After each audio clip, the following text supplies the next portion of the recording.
क्या सच में पुनर्जन्म होते हैं?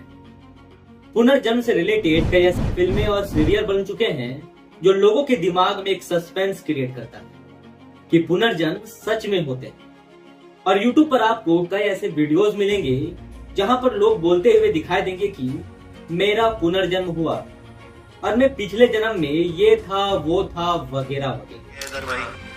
पिता का दावा है कि राहुल ने अपने पिछले जन्म के रिश्तेदारों को उन्हें पिछले जन्म का बेटा बताकर फूट फूट कर रोता है, लेकिन इस सब के बावजूद सवाल अभी भी है कि क्या सच में पुनर्जन्म। गाँव पहुँच गई जिसे राहुल अपने पहले जन्म का गाँव बताता। लेकिन इसके पीछे क्या सच्चाई है वही आज के इस वीडियो में हम लोग जानने वाले हैं। तो नमस्कार दोस्तों, मेरा नाम सुमित कुमार और आज का ये वीडियो स्पेशली उन लोगों के लिए होने वाला है जो पुनर्जन्म को सच समझ बैठे। तो दोस्तों, सबसे पहले हम लोग बात करेंगे कि असलियत में पुनर्जन्म होता क्या है। जब किसी भी इंसान की मृत्यु होती है तो उसका शरीर मरता है, आत्मा नहीं, और वो आत्मा दूसरे शरीर में प्रवेश करता है और एक शिशु के रूप में फिर से जन्म लेता है। और अगर उस इंसान को पिछले जन्म की सारी बातें याद हो तो उसे ही पुनर्जन्म या रिबर्थ के नाम से जाना जाता है। क्या सच में पुनर्जन्म हो सकते हैं? चलिए जानते हैं इसके सच्चाई को साइंटिफिक। दोस्तों, हम ये जानते हैं कि लोगों की सारी बातें और पास्चुअल एक्टिविटी उसके ब्रेन में कैप्चर्ड रहती है और जब इंसान मरता है तो उसके शरीर के साथ साथ उसका ब्रेन भी मर जाता है और उसकी जितनी भी यादें होती है वो सारी डिलीट हो जाती है। तो इससे ये बात साफ साफ है कि पुनर्जन्म होना इम्पॉसिबल है। दोस्तों, चलिए मैं एक एग्जांपल के थ्रू आपको समझाता हूँ। आपके मोबाइल में जितनी भी स्टोरेज होती है और आप जैसे ही अपने मोबाइल को रीसेट मारते हैं तो स्टोरेज ऑटोमेटिकली डिलीट हो जाती है। उसी प्रकार ब्रेन भी काम करता है। जैसे ही इंसान मरता है उसकी ऑटोमेटिकली यादें डिलीट हो जाती है। सो पुनर्जन्म एक तरह से इम्पॉसिबल है और अंधविश्वास वाली बातें। तो दोस्तों, ये सारी बातें थी साइंटिफिक। अब हम लोग बात करते हैं माइथोलॉजी।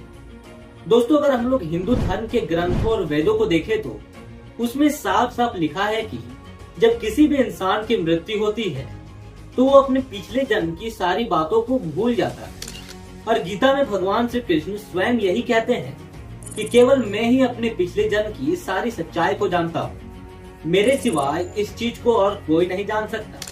दोस्तों, कुछ दिनों पहले मैं YouTube पर वीडियोस देख रहा था और वीडियोस देखते देखते मेरे पास एक वीडियो आती जिसमें से एक इंसान ये दावा करता है कि मैं कुछ दिनों के अंदर इच्छाधारी नाग बनने वाला हूँ। आपको पूरा यकीन है कि आप नाग ही हैं और ये कहते हैं कि हम पिछले जन्म में नाग थे और इस जन्म में अगले साल इच्छाधारी नाग बनने वाले हैं।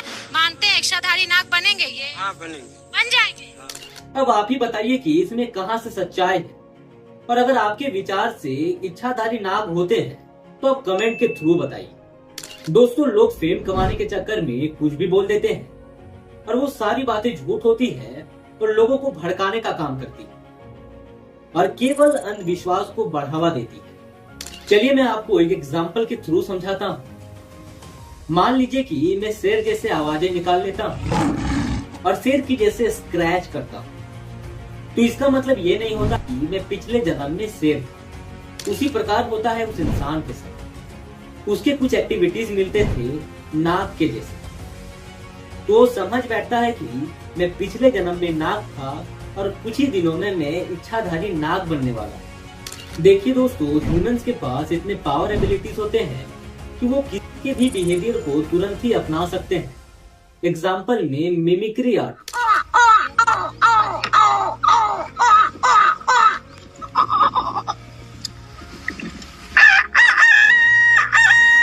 तो इसे पुनर्जन्म से रिलेट करना बिल्कुल ना बुनियाद वाली बातें हैं। तो बस दोस्तों, वीडियो में इतना ही था। अगर आप लोगों को मेरा वीडियो पसंद आता है तो वीडियो को लाइक कर दें और अपने सगे संबंधियों के पास वीडियो को शेयर कर दें कि उनके दिमाग से भी ये पुनर्जन्म वाली अंधविश्वास दूर हो पाए। और कमेंट में एक अच्छी सी टिप्पणी दे दी कि मुझे फीडबैक मिल सके। और अगर आप लोग चैनल पर नए हैं दोस्तों तो चैनल को सब्सक्राइब कर। तो फिर मिलते हैं एक ऐसे ही वीडियो में। तो तब तक के लिए धन्यवाद और भारत माता की जय। है।